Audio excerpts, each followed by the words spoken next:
Hello viewers, welcome to తెలుగింటి రుచులు. ఇప్పుడు మనం సింపుల్గా ఎగ్ బుర్జీ ఎలా ప్రిపేర్ చేసుకోవాలో చూద్దాం. ఈ ఎగ్ బుర్జీ టైం తక్కువ ఉన్నప్పుడు, వర్క్ బిజీలో ఉన్నప్పుడు, లేదా ఏదైనా వర్క్ చేసి అలసిపోయినప్పుడు సింపుల్గా చేసుకోవటానికి ఈజీగా అయిపోతుంది. ముందైతే ప్యాన్ పెట్టి ప్యాన్లో కొద్దిగా ఆయిల్ వేసుకుంటున్నాను. ఆయిల్ వేడెక్కిన తర్వాత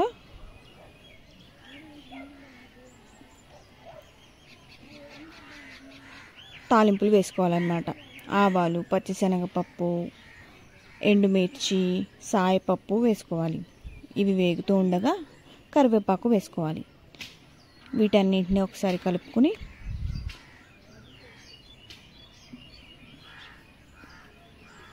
ఇవి కూడా వేగుతూ ఉండగా ముందుగా సన్నగా కట్ చేసి పెట్టుకున్న ఉల్లిపాయల్ని ఇందులో యాడ్ చేసుకోవాలన్నమాట.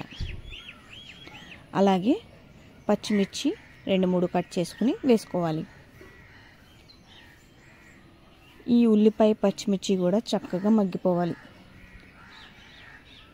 కోడిగుడ్డులో ప్రోటీన్ ఎక్కువ ఉంటుంది. ఈ విషయం అందరికీ తెలుసు కదా.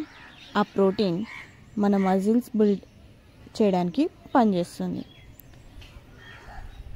కోడిగుడ్డులో vitamin D, B6, B12, immunity ఉంటాయన్నమాట. అలానే కోడిగుడ్డు బ్రెయిన్ డెవలప్మెంట్కి కూడా మంచిది. ఎన్నో ఆరోగ్య ప్రయోజనాలు ఉన్న ఈ కోడిగుడ్డుని రోజుకి ఒకటి తీసుకుంటే ఆరోగ్యానికి చాలా మంచిది. సో ఈ ఉల్లిపాయలు ఇంకా ఫాస్ట్గా మగ్గటానికి ఉప్పు, పసుపు వేసుకుని చక్కగా కలుపుకున్నాం. ఉప్పు వేస్తే ఉల్లిపాయలు చాలా త్వరగా మగ్గుతాయి.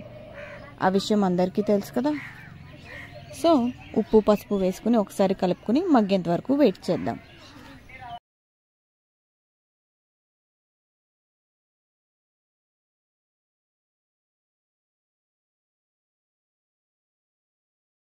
ఉల్లిపాయలు మగ్గిపోయిన తర్వాత దీనిలో కొద్దిగా కారం వేసుకుని కలుపుకుందాం. కారం చూసుకుని వేసుకోవాలండి. ఎందుకు అంటే మనం పచ్చిమిర్చి వేసాము, అలాగే తాలింపుల్లో ఎండుమిర్చి కూడా వేసాము కాబట్టి కారం చూసుకుని వేసుకోవాలి. కారం కూడా వేసుకుని కలుపుకున్న తర్వాత ఒక 2 నిమిషాలు ఆగి కోడిగుడ్లను వేసుకుందాం. ఈ ఎగ్ బుర్జీకి నేను 2 కోడిగుడ్లు తీసుకున్నాను. ఆ 2 కోడిగుడ్లు వేసుకుంటున్నాను. 2 కోడిగుడ్లు వేసుకున్న తర్వాత చక్కగా కలుపుకోవాలి.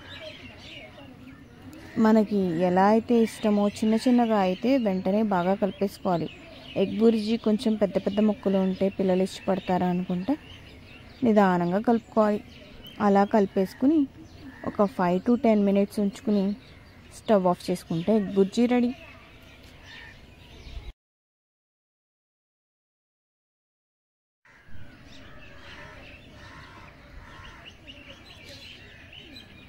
చూసారు కదా, మన ఎగ్ బుర్జీ అయితే రెడీ అయిపోయింది. ఈ వీడియో మీ అందరికీ నచ్చిందని అనుకుంటున్నాను. ఈ వీడియో కనుక మీకు నచ్చినట్టయితే లైక్ చేయండి, షేర్ చేయండి, కామెంట్ చేయండి. అలానే ఇప్పటివరకు మన ఛానల్ సబ్స్క్రైబ్ చేసుకోకపోతే తప్పకుండా సబ్స్క్రైబ్ చేసుకోండి. ఈ ఎగ్ బుర్జీని ఒక బౌల్లోకి సర్వ్ చేసుకుంటే మన వేడి ఎగ్ బుర్జీ రెడీ. చాలా సింపుల్గా ఉంది కదా. ఈ వీడియో కనుక నచ్చినట్టయితే లైక్ చేయండి. మళ్ళీ ఇంకొక మంచి వీడియోతో మళ్ళీ కలుద్దాం. బాయ్.